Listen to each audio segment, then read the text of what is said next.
தமிழ்நாட்டுல இப்போ எல்லா பக்கமும் ஒரே பேச்சா இருக்கு. அடுத்த பொங்கல் பரிசு 6000 ரூபாயா? இது உண்மையா? இந்த செய்தி எப்படி பரவுச்சு? இதுக்கு பின்னாடி இருக்கிற கணக்கு என்ன? வாங்க, இந்த பரபரப்பான விஷயத்த நம்ம முழுசா அலசி ஆராயலாம். சரி, வாங்க நேரடியா விஷயத்துக்கு வந்துருவோம். இப்போ எல்லாருமே கேக்குற அந்த கேள்வி, 2026ல பொங்கல் பரிசு உண்மையிலேயே 6000 ரூபாயா உயரப்போகுதா? ஓகே, இந்த 6000 ரூபாய் கணக்குக்குள்ள போறதுக்கு முன்னாடி நம்ம முதல்ல ஒரு ஸ்டெப் பின்னாடி போய் இந்த பொங்கல் பரிசு திட்டம்னா என்ன, இது யாருக்கெல்லாம் கிடைக்கும்னு ஒரு சின்ன ரீகேப் பார்த்துடலாம். ரொம்ப சிம்பிளா சொல்லணும்னா, ஒவ்வொரு வருஷமும் பொங்கல் வருது இல்லையா? அப்போ நம்ம தமிழ்நாடு அரசாங்கம் ரேஷன் கார்டு வச்சிருக்கிற குடும்பங்களுக்கு ஒரு பரிசு கொடுப்பாங்க. சில சமயம் அது வெறும் பணமா இருக்கும், சில சமயம் அரிசி, சக்கரை, கரும்புன்னு ஒரு கிஃப்ட் ஹாம்பரா இருக்கும், இன்னும் சில சமயம் பணமும் பொருளும் சேர்த்தே கொடுப்பாங்க. இந்த திட்டம் எவ்ளோ பேருக்கு போகுதுன்னு தெரியுமா? கிட்டத்தட்ட 2.26 கோடி குடும்பங்களுக்கு. அதாவது தமிழ்நாட்டுல இருக்கிற பெரும்பாலான வீடுகளுக்கே இது போய் சேருது. அப்போ பாருங்க, இது எவ்ளோ பெரிய, எவ்ளோ முக்கியமான ஒரு திட்டம்னு. சரி, இப்பதான் நாம விஷயத்தோட ஒரு இன்ட்ரெஸ்டிங்கான பகுதிக்கு வரும். இந்த பரிசு தொகை காலப்போக்குல எப்படியெல்லாம் ஏறி இறங்கி இருக்குன்னு பார்த்தாலே இதுக்கு பின்னாடி இருக்கிற அரசியலை நம்மால ஈஸியா புரிஞ்சுக்க முடியும். இந்த டைம்லைனா கொஞ்சம் நல்லா பாருங்களேன்.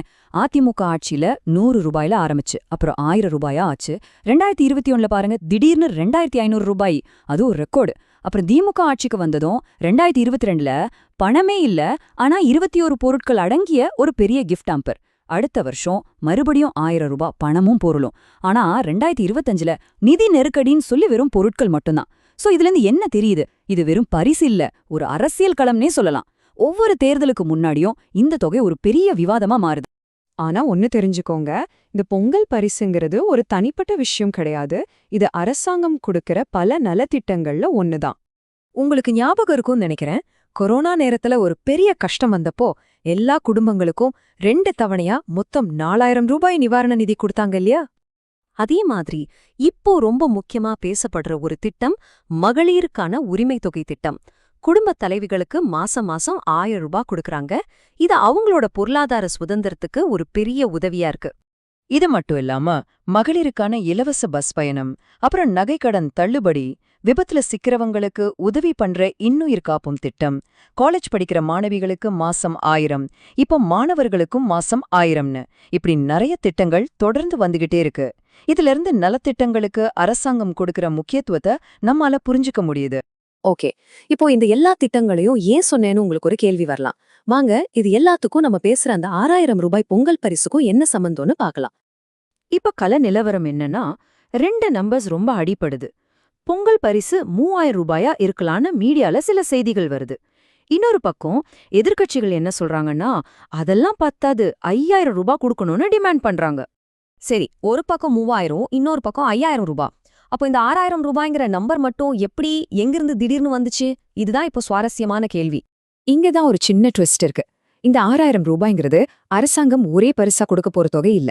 இது ஒரு விதமான ஃபேமிலி கால்குலேஷன். இது எப்படி வேலை செய்யுதுன்னு சொல்றேன் கேளுங்க. முதல்ல பொங்கல் பரிசு 3000 ரூபாய் கிடைக்கும்னு வச்சுக்கலாம். அதோட அந்த வீட்ல இருக்கிற குடும்ப தலைவிக்கு மாசம் உரிமை தொகை 1000 ரூபாய் கிடைக்குமா, அதையும் சேருங்க. இப்போ 4000. அதே வீட்ல ஒரு காலேஜ் படிக்கிற பொண்ணு இருந்தா அவங்களுக்கு ஒரு 1000 ரூபாய் உதவித்தொகை வரும். இப்போ 5000. ஒருவேளை அதே வீட்ல காலேஜ் படிக்கிற ஒரு பையனும் இருந்தா அவனுக்கு ஒரு 1000 ரூபாய். ஆக மொத்தம் 6000 ரூபாய். சோ இது பொங்கல் பரிசு மட்டும் இல்ல, ஒரு குடும்பத்துக்கு 4 வெவ்வேறு திட்டங்கள் வழியா கிடைக்க வாய்ப்பு இருக்கிற மொத்த தொகை. இதுதான் அந்த 6000 கணக்கு. சரி, இந்த கணக்குகள், எதிர்பார்ப்புகள்லாம் ஒரு பக்கம் இருக்கட்டும்.